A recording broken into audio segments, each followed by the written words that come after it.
अर्पित करने आए हैं तो कुछ लोगों का नाम लेना थोड़ा सा अपशगुन माना जाता है।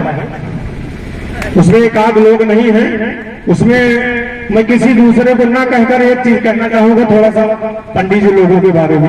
मैं भी ब्राह्मण हूँ, लेकिन बिना कहे अगर चला गया तो फिर रह जाएगा रास्ते में। रात में सोचता रहूंगा, फिर मुझे फेसबुक पर लिखना पड़ेगा। जो हमारे आपके बीच में 1% करीब 60 से 65 हजार मतदाता आज कुंडा विधानसभा में है। बाबागंज में लमसम 19-20 ऐसे है। कोई करेक्ट नहीं होती, सब लोग अपनी जात की संख्या कम ज्यादा बताते हैं, वो इशू नहीं है। लेकिन इतनी संख्या के बाद ज्यादा से ज्यादा 50 लोग, ब्राह्मण समाज की बात कर रहा हूं, 50 लोग पूरे कुंडा बाबागंज में दोगले पैदा हुए।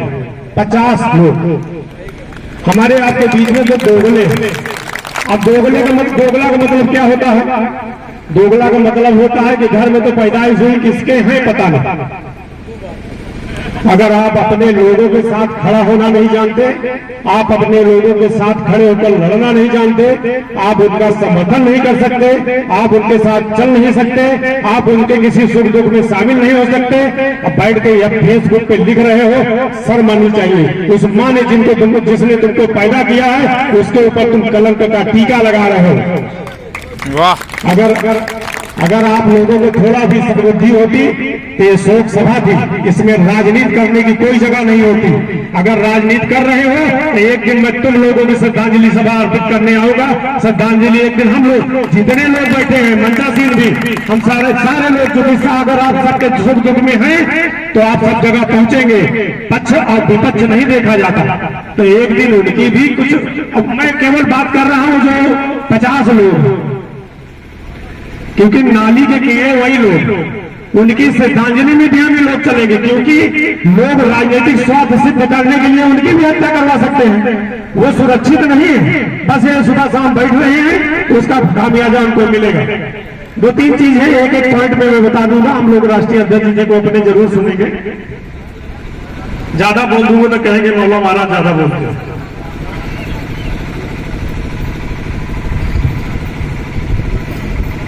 एक घटना और हुई है, एक लाइन में जिक्र कर दूं। हीरागंज के हमारे बीच के चंदन तिवारी जी हैं, आप लोग जानते होंगे, बहुत जुझारू आदमी। कहा जाए तो नीचे पैर से लेकर चुनाई तक मनसेबू पैदावार है ना। बोला जोर से बोला, मनसेबू पैदावार। आप यहाँ नहीं साथ दे पा रहे हो, घर में बैठे हो। उनका साथ नहीं दे पा रहे हो, घर में बैठे हो। कल आपके साथ हो जाएगा तो कौन साथ देगा? जमीन मर गई क्या? आप लोगों को उठना चाहिए, बैठना चाहिए। हाँ ठीक है, हो सकता है हम लोग भी दिन भर गाड़ी से कुंडा में यहाँ वहां टहलते रहते, हो सकता है कल मेरा भी नंबर लग जाए। मेरा भी नंबर लग जाए तो आप लोग वहां भी श्रद्धांजलि दूध फूलने को पहुंचा लगा। ये परंपराएं खत्म होनी चाहिए। चंदन को ये कह के मारा गया कि ये भाग रहे थे तो वहां भैंस चुराने के लिए आ रहे। जो आदमी 22-25 लाख की स्कॉर्पियो गाड़ी से टहल रहा हो, वो 25,000 के भैंस चुराएंगे? शर्म नहीं लागन कर सकता। उसको कहा गया कि भाई चोरी करने के तो गांव भर मिलकर उसको मारे। और इसलिए उसके साथ वारदात हुई कि यहाँ की रोड पे जो घटना हुई थी, उस व्यक्ति ने सबसे ज्यादा बोलने वालों में, सबसे ज्यादा ऑथेंटिक बात रखने वालों में चंदन तिवारी भी शामिल थे। और यहाँ से उठने के बाद वो आदमी अपने फेसबुक पे लिखता है कि मैं जनता पार्टी को छोड़ रहा हूँ। अब वीडियो बनाया उस व्यक्ति ने। तो ठीक है, मानसिकता है उसकी इच्छा नहीं है किसी के साथ रहने की, तो जबरिया रखोगे क्या? उसकी इच्छा नहीं हुई, नहीं रह रहा। हो सकता है आपकी किसी बात को उसको बुरा लगा हो, छोड़ दिया। अब जब छोड़ दिया तो भैया हमारे साथ छोड़ दिया तो मुकदमा लिया। ये ठीक नहीं है। आप 1.5 लाख से 12,000 में चला आया, अभी बुद्धि नहीं काम करेगी। दूसरी बात, उनका साथ छोड़ने का खामियाजा शुरू करिए तो ठाकुर प्रकाश सिंह से शुरू होता है। ठाकुर प्रकाश सिंह उनके साथ रहे, छूट गए, अलग हो गए। मनोज तिवारी रहे, छूट गए, अलग हो गए। शंकर यादव रहे, छूट गए, अलग हो गए। राजीव यादव रहे, छूट गए, अलग हो गए। छविनाथ गुलशन यादव रहे, छूट गए, अलग हो गए। ठाकुर साहब वहाँ वो अलग हो गए। महेश सिंह फौजी उनके साथ थे, अच्छा काम कर रहे थे, वो छूट गए, अलग हो गए। तो कहे सब लोग आपे को छोड़ रहे हैं? कभी मनन चिंतन करिए, तब तो भागवत वगैरह की कथा में बड़ी लंबी चौड़ी बात होती है। ईश्वर ये है, मानवता ये है, हम इनकी पूजा करते हैं। शंकराचार्य जी के लंबा लंबा लेट जाई थी। आप वहां का जो चरित्र है, वो समाज का चरित्र जो है, ये दोनों को एक रखना चाहिए कि चाहे हम हो, चाहे आप हो, चाहे कोई दूसरा हो। अगर मन में राम बगल में छुरी, तो फिर सुनना तो पड़ेगा, सुनना तो पड़ेगा। क्योंकि अब आप किससे लड़ोगे? आप अच्छा, दूसरी बात वो कह रहे थे, चलिए वो लंबी हो जाएगी। कौन है ओझा, क्या कहते हैं, के.एन. ओझा जी है, उनकी प्रेस कॉन्फ्रेंस आई थी, उसका जिक्र करते नहीं रह जाएगा, सब लोग यूट्यूब में देखे होंगे। और सुशील मिश्रा ने उनका इंटरव्यू लिया था। मैं सुशील मिश्रा को यहाँ मंच के माध्यम से बधाई देता हूँ। 2-3 चीजें उन्होंने बहुत आपत्तिजनक कही है। हमारा अंदाजा तो उनकी उम्र 75-80 साल के आसपास होगी। हमारे समाज के हैं, हमारे पिताजी के साथ बहुत रहते थे पहले, और समाज के जो बड़े बुजुर्ग हैं, सब लोगों का सामाजिक दायरा रहा है, सब लोग मिलते हैं। उनका बहुत सम्मान है, मैं भी करता हूँ। मुझे करीमनगर की भागवत कथा में मिले थे, हम दोनों लोग बगल बगल बैठे थे। भागवत की कथा हो गया, सर्व समाज के कोई मामला हो गया, तो यहाँ लोग अगल बगल बैठते हैं, लेकिन फोटो बहुत खींचा जाता है। तो वहां बैठे थे, बड़ी लंबी लंबी मार रहे थे। हम चाहते हैं मौला भाई समाज बढ़िया रहे, समाज एक हो जाए और सब लोग रहे। हम कहे आप कहा था, आपके पास जो ना रह ही नहीं देते, तो कहा उनके बाद छोड़ा। ये मैं कह रहा हूं, श्रद्धांजलि सभा में झूठ नहीं बोल रहा हूं, भागवत की कथा भी मैं सुन रहा था। मैं कोशिश रहती है कि कभी झूठ नहीं बोलता, चाहे अकेले खड़ा रहना पड़े। अच्छा, वहाँ उसके बाद प्रेस कॉन्फ्रेंस करते हैं। प्रेस कॉन्फ्रेंस में ये बोलते हैं, करने वाले हैं, अपनी माताओं से अनुरोध करूंगा कि ज्यादा नहीं, आप 10 मिनट का समय और दीजिएगा।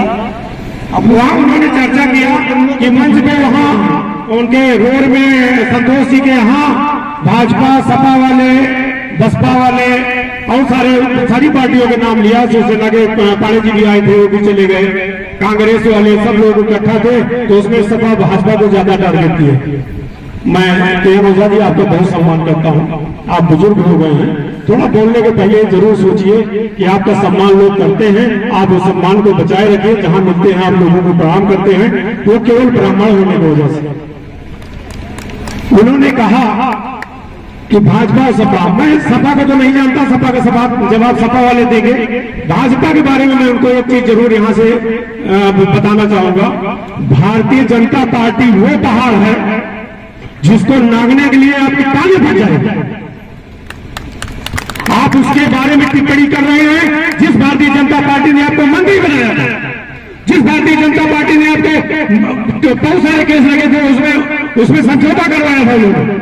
लेकिन आप भाजपा के बारे में टिप्पणी करते हैं। सपा के में भी रहे, उसमें भी मंत्री रहे, सपा के बारे में सपा वाले बोलेंगे।